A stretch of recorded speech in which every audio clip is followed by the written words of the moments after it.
Bonjour à tous, bienvenue dans le domaine Bellum Fagetum. Donc nous sommes en train de lancer un nouveau vignoble et pour tous ceux qui se lancent comme nous, ben voilà, on a ici donc préparé le terrain qu'on a retourné, qu'on a hercé, qu'on a fraisé et puis on a ajouté un peu de potassium parce que dans notre cas l'analyse révélait un manque de potassium.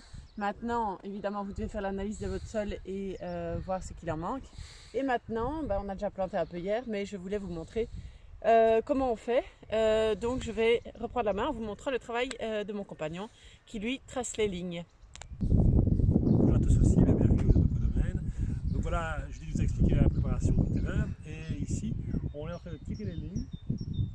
On met donc un écart de 2 mètres entre chaque ligne, plus facile pour le tracteur, et entre chaque plan de vigne on met 1 mètre, qui nous servira à tirer la baguette de bois où seront les raisins. Après, donc on mesure 1 mètre et par la suite, on va venir faire des trous pour mettre le plan de vigne qu'on devra mettre à une certaine hauteur. En ce qui concerne le cépage et le porte-greffe, donc nous on a décidé de partir sur du Solaris. On a un porte-greffe SO4 comme vous pouvez le voir parce que c'est celui qui s'adaptait le plus à l'analyse de sol qu'on avait faite. Donc maintenant je vais laisser mon compagnon prendre le relais pour vous montrer comment on prépare le pied. Donc voici le plan que Ju vous a expliqué, donc avec des longues racines. Et nous, ce que nous allons faire, c'est couper les racines. C'est plus facile pour la plantation, quand même elles vont bien reprendre. Donc n'hésitez pas à couper à 1 cm maximum, plus, mais il faudra un trou plus grand. Après, ce qu'on fait, nous, une étape supplémentaire, on fait le pralinage. Attends, je t'interromps. Pourquoi est-ce qu'on coupe les racines? Pour une meilleure reprise.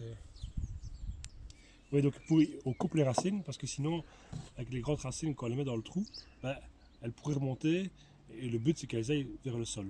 Donc voilà, c'est plus facile pour la replantation. Donc n'hésitez pas à couper, n'ayez pas peur. Et après, donc, nous, on fait un pralinage, un mélange de boue et d'eau. On peut mettre de la bouse de vache. Nous, il est basique parce qu'on a de la bonne terre. On trempe simplement le pied de vigne dedans. Et voilà.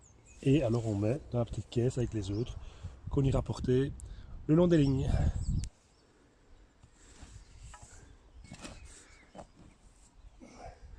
Ouais. Au niveau de la plantation, donc qu'est-ce qu'on a fait? On a prédécoupé des bois d'1 mètre qui nous permettent, une fois que moi je dis où j'en suis par rapport à mon pied, l'autre personne peut déjà se repérer et commencer elle aussi à planter son pied et ainsi de suite. On se passe les bois. Une fois que le pied est bien mis, donc je vérifie qu'il est quand même assez bien enfoncé. Si ce n'est pas le cas, j'hésite pas à aller avec ma main peut-être un peu rallonger le trou. Il faut vraiment qu'il dépasse de 4-5 cm maximum. Donc je vais remettre la terre en faisant attention de bien l'effriter, pas des grosses mottes. Et alors important, si vous avez comme nous des mottes d'herbe, surtout vous les laissez bien là, quelqu'un d'autre va les reprendre et les jeter, parce que ça viendrait concurrencer la vigne. Et au début, à savoir que votre petit pied, au tout début, il a vraiment besoin de, voilà ici c'est encore des racines, il a complètement besoin d'eau, absolument. La vigne après est bien en terre à sec, mais pas à ses débuts. Donc je mets bien toute ma terre, je l'effrite bien et alors je le fais dépasser juste un petit peu. Normalement nous on a un câble, mais qui est pas, on a un câble ici, on le colle bien le long du câble. Le câble nous permet de vérifier l'alignement exact des 2 mètres.